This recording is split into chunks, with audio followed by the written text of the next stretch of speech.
Hello दोस्तों, the mountain king के chapter 29 में आप सभी का स्वागत है।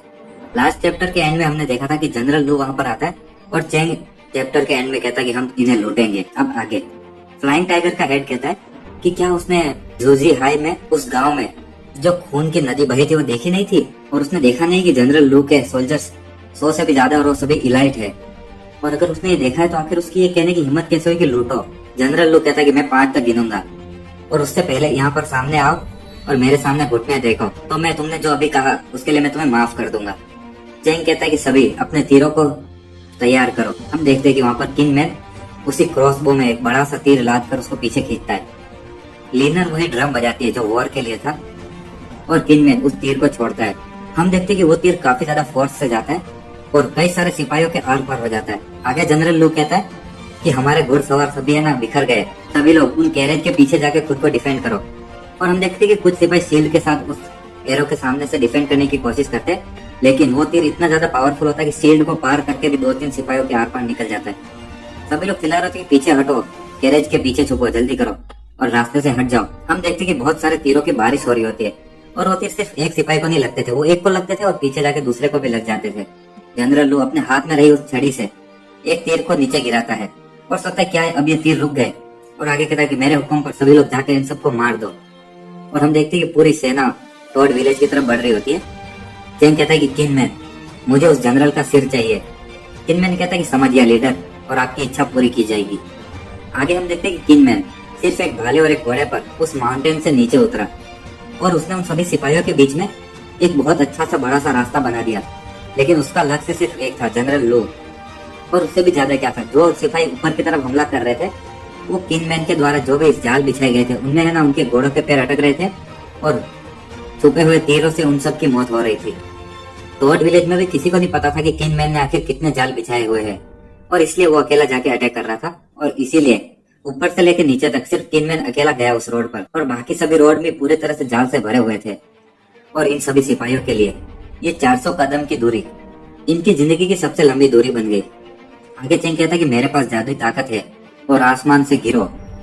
तो फ्लाइंग टाइगर का हेड कहता है देखो वापस ये बिजली गिराने वाला है। और हम देखते हैं कि विलेज के अंदर से स्ट्रेटेजिस्ट और बटलर ह्यूम एक बोरी या पोटली के अंदर कुछ मिर्ची भर के फेंकते हैं, और हम देखते हैं कि वो मिर्ची आसमान में जाके फट जाती है और पूरे आसमान में एक लाल कलर के धुएं जैसा हो जाता है और सभी सिपाही खांसने लगते हैं। तो व्हाइट वुल्फ कहती है आखिर ये इस बार लाल क्यों है, बिजली तो ब्लू या ऐसी कुछ होनी चाहिए थी ना। तो फ्लाइंग टाइगर का हेड कहता है नहीं ये बिजली नहीं, पता नहीं क्या है, मुझे भी समझ नहीं आ रहा। आगे चेंग और वॉरियर लिन दोनों उन सिपाहियों की तरफ बढ़ते हैं। चेंग कहता है कि चलो मेरे साथ आओ और हमें इन सबको निपटाना होगा अभी। हम देखते हैं कि किंगमैन अकेला ही वहाँ पर सभी सिपाहियों को एक तरफा मार रहा होता है और आगे वो जनरल लू के ऊपर हमला करता है और एक ही बार में जनरल लू अपने घोड़े से नीचे गिर जाता है। सिपाही कहते हैं कि जनरल लू मारे गए, और जो ड्रम लीनर बजा रही होती है वो सिस्टम के द्वारा दिया गया एक रिवॉर्ड था, तो उसका स्पेशल इफेक्ट कि सामने वाले सिपाहियों की है ना लड़ने की हिम्मत थोड़ी कम हो जाती है। आगे हम देखते हैं कि जनरल लोग खड़ा होता है और वॉरियर लिन और चेंग उसकी तरफ बढ़ रहे होते हैं। चेंग कहता है कि तुम लोग रुक जाओ, इसे मैं मारूंगा, और उसी के साथ उस जनरल पर अटैक करता है। जनरल कहता है ठीक है आ जाओ, मैं तुम्हारे सिर के 2 टुकड़े कर दूंगा। आगे हम देखते हैं कि चेंग उस पर अटैक करता है।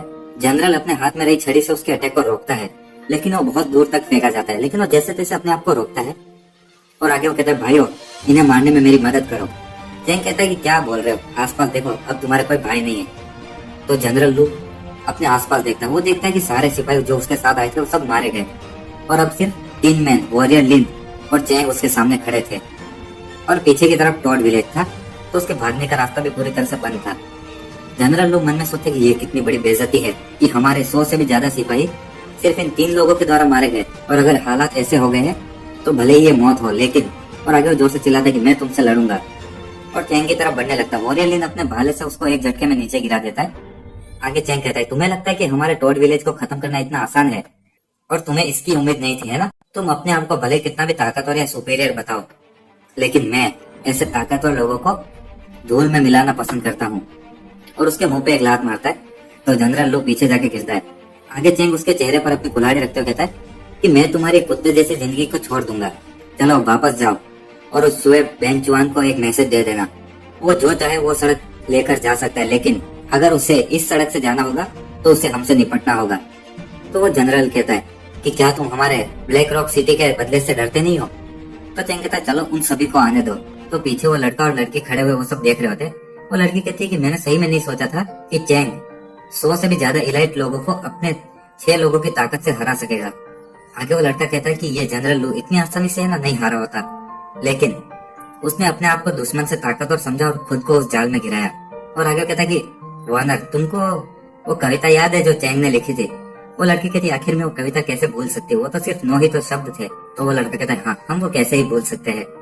अगर ये कविता इस राज्य में और कहीं फैली तो मुझे पता नहीं कि कितने ही टैलेंटेड लोग अपने हाथ में वापस कलम नहीं पकड़ेंगे।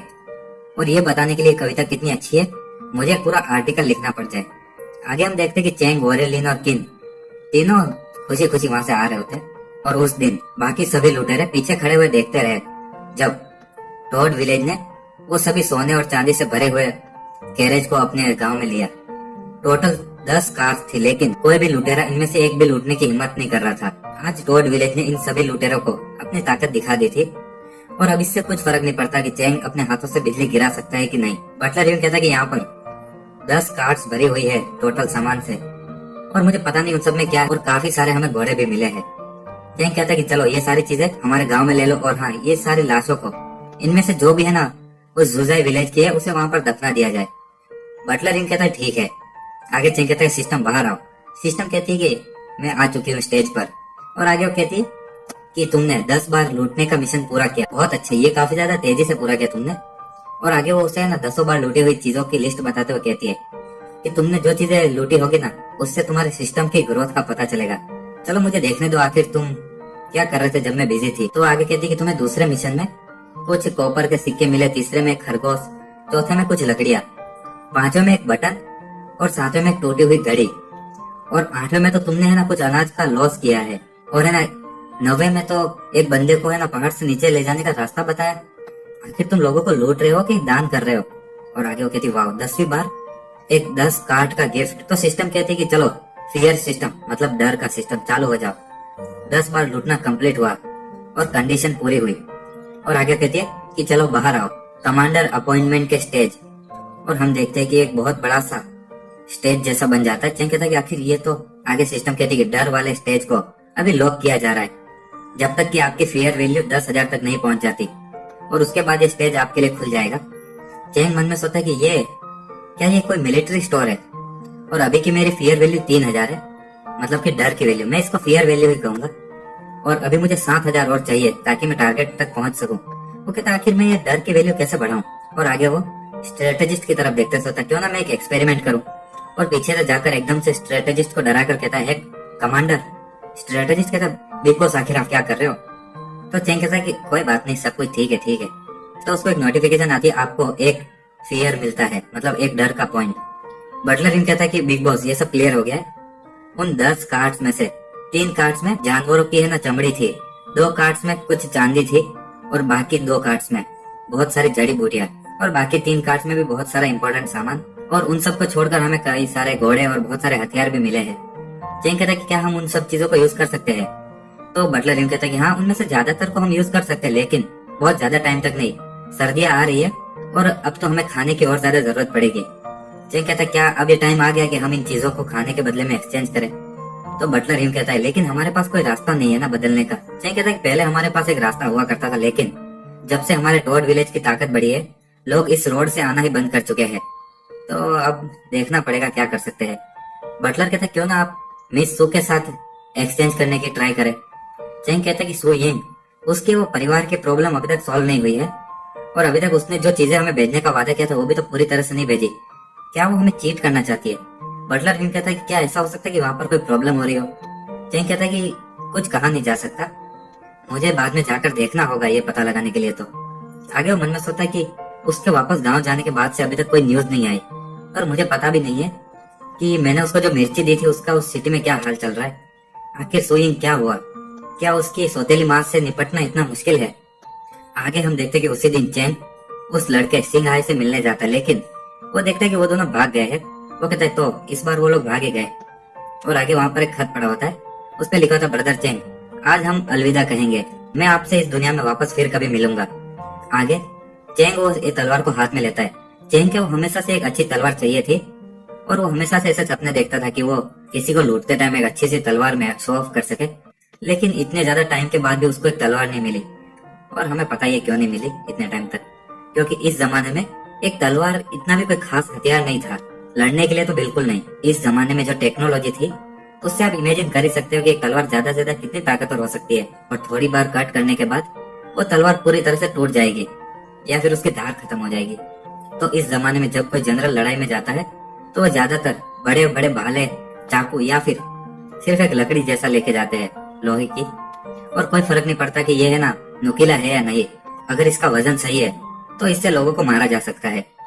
इस जमाने में एक तलवार एक लग्जरी है। और पहली बात तो यह कि काफी ज्यादा महंगी होती है और इसको बहुत ज्यादा मेंटेनेंस की भी जरूरत होती है, वरना अगर ठीक से इसको मेंटेन नहीं किया गया तो ये इस तलवार को अपनी मयान से निकालना भी मुश्किल हो जाता है। तो इस एरा में ज्यादातर लड़ने वाले नहीं रखते तलवार को, स्कॉलर्स है, सेलिब्रिटीज है और नोबल्स, ऐसे लोग तलवार को शौक करते। चेंग मन में सोचा आखिर ली शिंगाई इनमें से कौन सा होगा। आगे हम देखते हैं कि उस माउंटेन से नीचे जाने वाला ऑफिशियल रोड, वहाँ पर वो दोनों लड़के और लड़की जा रहे होते हैं। लड़की कहती है बड़े भाई मेरा इंतजार करो, और आगे वो कहती है कि बड़े भाई आखिर आपने वो तलवार वहाँ पर क्यों छोड़ दी। तो उसका भाई कहता है वो तो सिर्फ एक तलवार है, क्या फर्क पड़ता है अगर मैंने उसे वो दे दी हो। तो लड़की कहती है लेकिन वो तलवार वो एक पीफू स्वॉर्ड है। अब ये तलवार कितनी कीमती है ना, ये हमको आने वाले कुछ चैप्टर्स के बाद पता चल जाएगा।